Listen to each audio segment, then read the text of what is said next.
Hello everyone, Assalamu alaikum, welcome to my channel.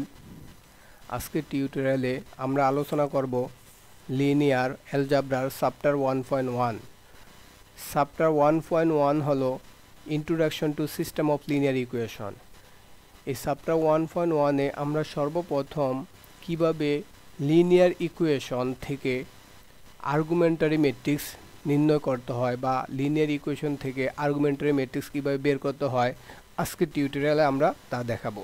তাহলে দেখেন chapter 1.1 এ কোশ্চেনে বলা আছে find the augmented matrix for each of the following আর লিনিয়ার ইকুয়েশন। আমরা এই লিনিয়ার ইকুয়েশনে আমাকে একটা ইকুয়েশন দিয়ে দিছে, এই লিনিয়ার ইকুয়েশন থেকে আমরা এখন আর্গুমেন্টেড ম্যাট্রিক্স নির্ণয় করব।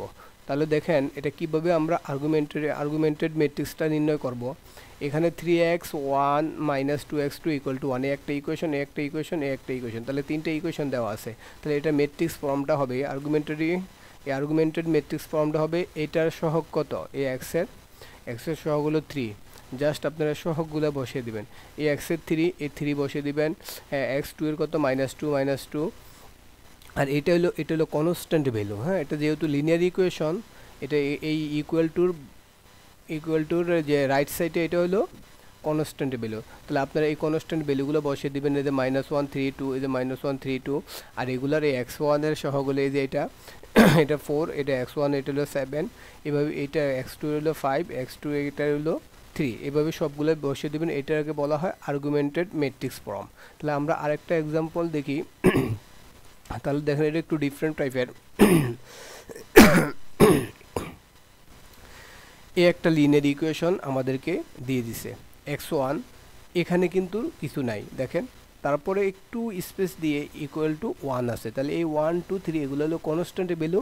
তাহলে এই x1 এখানে থাকার কথা কি, x2 এখানে x3, তাই না?